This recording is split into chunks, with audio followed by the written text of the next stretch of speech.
ప్రస్తుతం తెలుగుదేశం పార్టీతో పొత్తుంది కాబట్టి వాళ్ళ మీడియా అంతా కూడా జాగ్రత్తగా పవన్ కళ్యాణ్ మాట్లాడినా కూడా అది కొంత వాళ్ళకి డ్యామేజ్ అయ్యేటటువంటి సందర్భమైనా సరే వాటిని వీళ్ళే ముందే స్క్రూటినీ చేసేసి రాయాల్సిన వరకే రాస్తారు. అది యాంటీ జగన్ పాయింట్ వరకే రాస్తారు.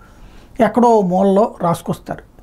50 సీట్లు వచ్చేటటువంటి అవకాశం ఉండి మనం 20 సీట్లతోనే సర్దుకున్నామంటే అర్థం చేసుకోవాలి ఎవరి కోసం చేస్తున్నాం. ఇది 50 సీట్లు నిజంగా వచ్చేటట్టయితే పవన్ కళ్యాణ్ పొరపాటును తెలుగుదేశంతో పొత్తు పెట్టుకుంటారా?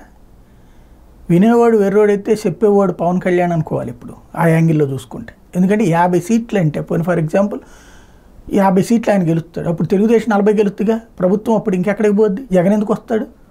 40 సీట్లు అయితే తెలుగుదేశం గెలిచింది అనుకుందాం. 40 సీట్లు గెలిచిన తెలుగుదేశానికి పవన్ కళ్యాణ్ ఆయనే అద్భుతమైన ముఖ్యమంత్రి అని భావిస్తున్నారు కాబట్టి చంద్రబాబు ఆయనకి మద్దతు ఇచ్చేసేస్తే అయిపోతుంది కదా, చాలు కదా. 90 సీట్లు అంటే 90, 180 కాబట్టి అయిపోయినట్టే కదా. ఇంకా బాధే ఉంది అసలు.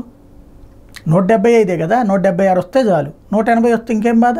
శుభ్రంగా ఇద్దరు గెలిపితే 90 వస్తే అయిపోయినట్టే కదా కాన్సెప్ట్ అయితే కనుక రావచ్చు కదా.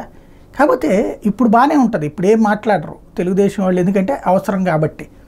రేపు పొద్దున గెలిస్తే ఆ తర్వాతన ఇప్పుడు ఏంటి మన దాంట్లో తీసుకున్న వాళ్ళల్లో 10 మంది దాకా తెలుగుదేశంలో చేరదాం అనుకున్న వాళ్ళు ఒరిజినల్ తెలుగుదేశం వాళ్ళే. ఆంధ్రప్రదేశ్ చరిత్రలో ఇట్లాంటి వింత రాజకీయం ఎప్పుడూ లేదు. మిత్రపక్షాలు ఒకళ్ళకొకళ్ళు పొత్తులు పెట్టుకుంటే ఒకళ్ళ పార్టీలో వాళ్ళని ఇంకో పార్టీలోకి తీసుకోకుండా ఉంటారు. అట్లా కాకుండా ఒకళ్ళ పార్టీ వాళ్ళని ఇంకో పార్టీలోకి పంపించి తీసుకోవడం ఏంటి? అది కూడా అందరూ తెలుగుదేశం వాళ్ళే, జనసేనలోనే బీజేపీలోనే. ఇంకెందుకు అసలు వేరే అధ్యక్షుడు? అందరికి కలిపి ఒకటే అధ్యక్షుడు అని పెట్టుకుంటే సరిపోతుంది కదా ఉమ్మడి అధ్యక్షుడి కింద. అలాంటి విచిత్రమైన పరిస్థితి తీసుకొచ్చి ఇంకా నేను 50 తెచ్చుకునేవాడిని జగన్ కోసం తగ్గాను. ఎవడు తగ్గమన్నాడు జగన్ కోసం? అసలు నిన్ను ఎదగమన్నారు, నిన్ను సీఎంగా అమ్మన్నారు. అప్పుడు అవతల వాళ్ళకి 40 వచ్చినాయి అనుకో, నీకే మద్దతు ఇస్తారుగా. లేదు వాళ్ళకి 60 వచ్చినాయి, నువ్వు మద్దతు ఇస్తావుగా. ఎందుకు మనం ఏదేదోదో ఊహించేసుకుని సరే పాపం వేళ్ళు వేసేవాళ్ళు అన్న నువ్వు చెప్పింది కరెక్ట్ అన్న, నువ్వు సీఎం అని అరిసేటటువంటి వాళ్ళు వాళ్ళకి ఏదన్నా చెప్తే వినడానికి పోనీ వాళ్ళకి కూడా ఆంతది అది అంటే డౌటే.